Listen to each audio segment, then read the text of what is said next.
I am a hiring manager at a tech company and I was hiring for summer internships a little while ago.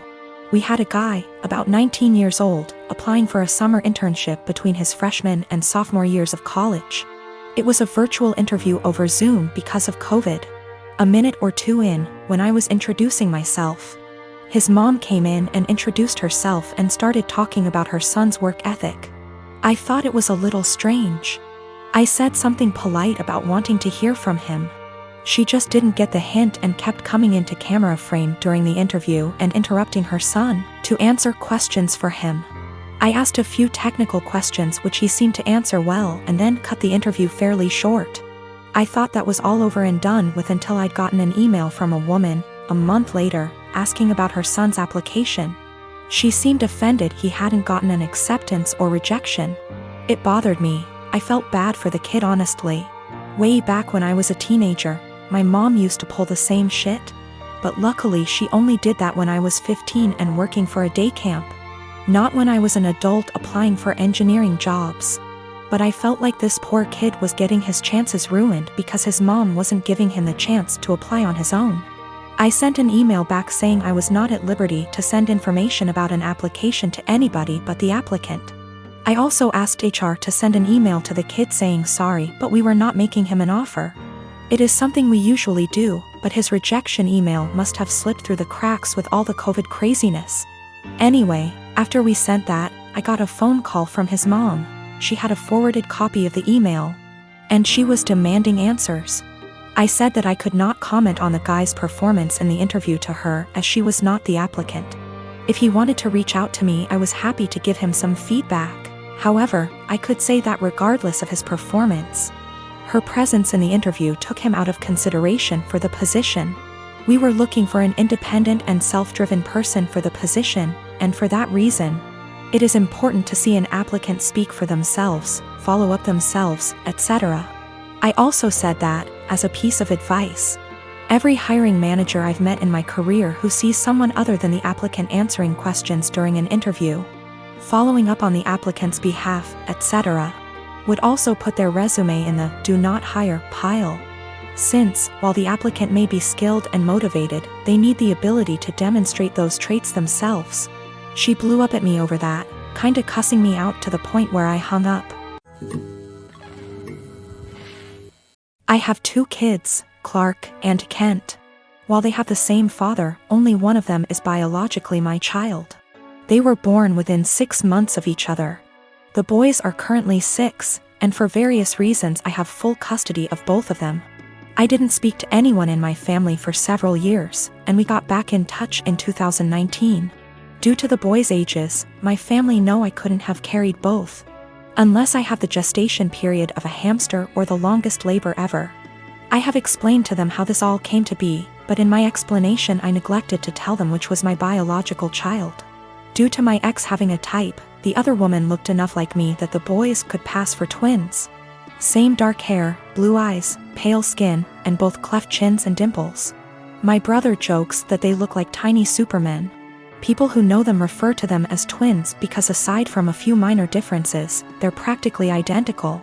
Frankly, if they were closer in age and I'd had full custody of both from the time they were born, I suspect I would have mixed them up a lot as babies.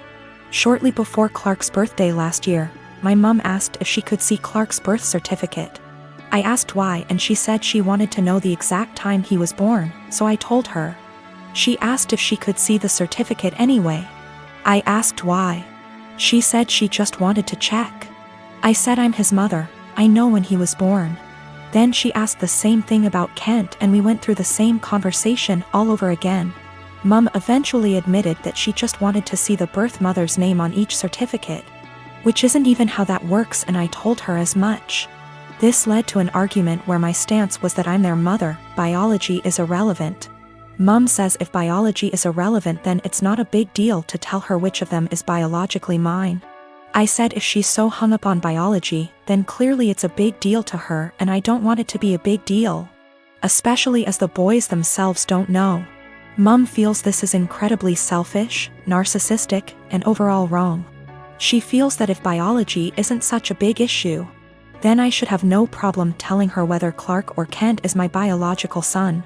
And that accusing her of potential favoritism or something similar with her bio-grandchild is an unfair judgment, with no actual reasoning to it. My boyfriend agrees that I shouldn't tell anyone, at least until my sons have decided for themselves if they want to know and want other people to know. But my entire family agree with Mom that I'm being unreasonably selfish and that my actions now are more likely to cause issues than Mom's potential actions later. My boyfriend and I have been together about a year, and when our city implemented lockdown for the virus, he decided to quarantine with me at my apartment, as I live alone and have a nicer apartment and he has several roommates. Mostly it has been going well, and thankfully we both still have jobs. Except in the first few weeks I started noticing that the bathroom floor was suddenly always wet around the toilet. The sink is across the room from the toilet, so it's unlikely to be from the sink. At first I thought it might be water, but soon realized that it was definitely pee. I asked boyfriend about it nicely, and he apologized and said sometimes he has bad aim.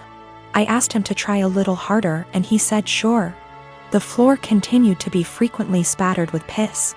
And a few weeks later I confronted him about it again, because I think it's pretty gross to step in his pee several times a week. And it seems like an easy thing to fix. If he misses the toilet, I think the very least he could do is make sure to wipe it up with toilet paper or a Clorox wipe. The cleaning supplies even live in a cabinet directly over the toilet. He said sure, sorry, he would try to remember to do that.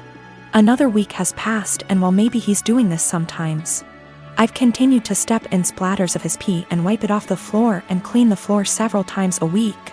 I thought about asking him to just pee into the bathtub or something instead, because I don't understand how you can pee on the floor by accident so often and not notice and not clean it up. Last night I got up to use the bathroom in the middle of the night and absolutely stepped in piss for the 12,312,301,298th time. I had it, and I didn't want to pick a fight or ask him again, since it seems clear he can't or won't change. So I got one of my dog's wee pads from when he was a puppy, he is well trained now, and cut it up a bit and taped it down to make a sort of skirt or mat around the floor near the toilet to at least absorb the piss. Boyfriend saw this morning and is furious with me, saying that I'm calling him a dog, comparing him to an animal, etc. Honestly, I was not thinking that at all. I just was trying to be resourceful and solve the problem for myself, since I don't like piss on my bathroom floor and don't like stepping in it. I didn't feel like arguing about it anymore. And putting a material specifically meant to absorb pee around the area he keeps peeing on by accident seemed like a practical solution. I'm what the deaf, nonverbal audio, classify as hard hearing, HH. Because I can communicate with hearing person without resorting sign languages or notes. I met my boyfriend, Alan, who is deaf about a year ago. I was the only person he could communicate at work with ASL, even though I only could sign basic words. Later, he began to teach me in more advanced ASL, and we found out we have so much in common in TV, movies, books, tastes with similar goals and desires in life that we became best friends that evolved into a romantic relationship. We're going strong 9 months now, and we're compatible in every area. It's the best and healthiest relationship I ever had, and I'm always excited and giddy to see him at work or when we wake up together. He feels the same, and we're talking moving each other as soon his lease is up in 3 months from now. 2 months ago, we decided to meet each other parents, which all are hearing. He's their only deaf son.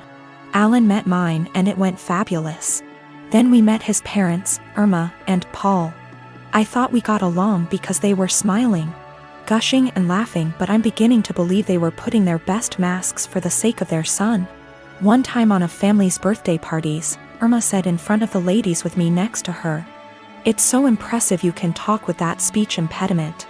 I barely can understand you myself." She said as jokingly manner, but no one laughed. Everyone glanced at each other awkwardly, and I just stared at her. Then excused myself. At first I wasn't sure if she meant as generational ignorant way like, who's the woman in the relationship? To the gays. I didn't mention to my boyfriend because I was hoping it was only time remark. It wasn't. They made more comments, mostly Irma, about me struggling pronunciation or grammars, using sign language incorrectly and not teaching me the right one like Alan would do, or not having deaf //HH friends, or not going more to deaf community, and so on. It happened so gradual and subtle that I didn't realize they were being insulting to my face, that to this day I still wonder. Most of the time they would make those comments without Alan nearby. I mentioned to Alan few times and he told me that maybe they were worried I might not understand the deaf culture. He talked to them that saying those things weren't helpful and he would appreciate if they would shut it up. They didn't. Few weeks ago at barbecue party, Irma and Paul sort of insinuated about my parent for not giving best tool for me, saying it was a shame that my parent didn't put me in deaf school or letting me to get cochlea implant or letting me to study abroad in non-deaf university program. They made it sound as if my parent crippled me as person because my social and emotional network didn't consist the right people. This time I got angry and I said what they said was rude. That my parents made lot sacrifice for me and no one has the right to belittle for their choices about raising me. Alan caught at the end of the conversation, lip reading, and asked me what's going on. Not so surprisingly, Alan's parent threw me under the bus, remarking I was so sensitive after making such innocuous comment. Alan saw I was uncomfortable and asked me if I want to leave. I said yes, and we left. When we got home he asked me what they said to me. I didn't want to say what his parent told me because it was so ugly to talk about it, but I told him anyway, and he got upset for me. He FaceTimed them and said they shouldn't said that. He told them they crossed the line. They pretended they didn't know what I was talking about, that perhaps I misunderstood, considering I'm hard-hearing, which upset Alan even more. They ended arguing for a few minutes before Alan hung up. Since then, Alan has become desolate and needy. He apologized to me hundreds of times for not believing me what I said before. I told them that he has nothing to apologize because I wasn't sure if they were being snide toward me until now, and I'm not going to blame Alan for what his parents said to me. He told me he's thinking reducing contact with them, but I told Alan it wasn't necessary.